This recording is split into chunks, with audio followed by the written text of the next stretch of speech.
ಮಹಾರಾಷ್ಟ್ರದಲ್ಲಿ ಅಧಿಕ ಪ್ರಮಾಣದಲ್ಲಿ ಮಳೆಯಾಗಿರುವಂಥ ಹಿನ್ನೆಲೆಯಲ್ಲಿ ಆಲಮಟ್ಟಿ ಜಲಾಶಯಕ್ಕೆ ಅಧಿಕ ಪ್ರಮಾಣದ ನೀರು ಕೂಡ ಹರಿದು ಬಂದಿರುವಂಥದ್ದು. ಮಹಾರಾಷ್ಟ್ರದಲ್ಲಿ ಹೆಚ್ಚಿನ ಮಳೆಯಾಗಿರುವಂಥ ಪ್ರಯುಕ್ತವಾಗಿ ಕೃಷ್ಣಾ ನದಿಗೆ ಸದ್ಯಕ್ಕೆ ನೀರು ಹರಿದು ಬಂದಿದೆ.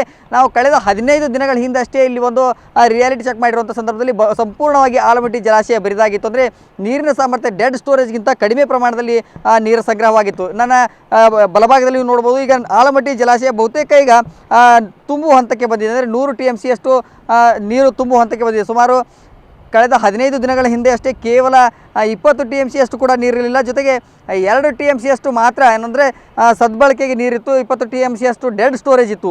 ಆದರೆ ಈಗ ಮತ್ತೆ ಆಲಮಟ್ಟಿ ಜಲಾಶಯ ಸದ್ಯಕ್ಕೆ ಡೆಡ್ ಸ್ಟೋರೇಜಲ್ಲಿ 97.277 TMC ಅಷ್ಟಿದ್ರೆ ಸದ್ಯ ಪ್ರೆಸೆಂಟ್ ಕೆಪಾಸಿಟಿ ಇರುವಂಥದ್ದು 79.657 TMC ಅಷ್ಟು ನೀರಿರುವಂಥದ್ದು.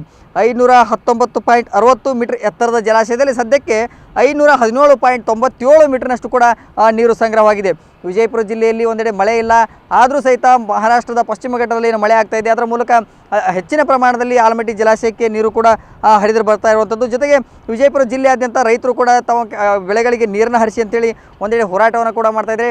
ಆಲಮಟ್ಟಿ ಜಲಾಶಯದಲ್ಲಿ ಒಳಹರಿವಿನ ಪ್ರಮಾಣ ಕೂಡ ಹೆಚ್ಚಾಗಿದೆ. ಅಂದರೆ 46.848 ಕ್ಯೂಸೆಕ್ನಷ್ಟು ನೀರು ಕೂಡ ಇಂದು ಒಳಹರಿವು ನೀರಿನ ಪ್ರಮಾಣ ಕೂಡ ಆಲಮಟ್ಟಿ ಜಲಾಶಯಕ್ಕೆ ಇರುವಂಥದ್ದು. ಜೊತೆಗೆ 16,351 ಕ್ಯೂಸೆಕ್ನಷ್ಟು ಹೊರಹರಿವನ್ನು ಕೂಡ ಆಲಮಟ್ಟಿ ಜಲಾಶಯದಿಂದ ಮಾಡಿದ್ದಾರೆ. ಅಂದರೆ ಒಳಹರಿವು 46,848 ಕ್ಯೂಸೆಕ್ ಇದ್ದರೆ ಹೊರಹರಿವು 16,357 ಕ್ಯೂಸೆಕ್ನಷ್ಟು ಕೂಡ ನೀರನ್ನು ಹೊರಗಡೆ ಬಿಡ್ತಾ ಇದ್ದಾರೆ. ಅಂದರೆ 123.08 ಒಂದು ಸಂಗ್ರಹ ಸಾಮರ್ಥ್ಯದ ಜಲಾಶಯದಲ್ಲಿ ಸದ್ಯಕ್ಕೆ ಅಧಿಕ ಪ್ರಮಾಣದ ನೀರು ಹರಿದು ಬರ್ತಾ ಇರುವಂಥ ಹಿನ್ನೆಲೆಯಲ್ಲಿ 100 ಗಡಿ ಹತ್ತ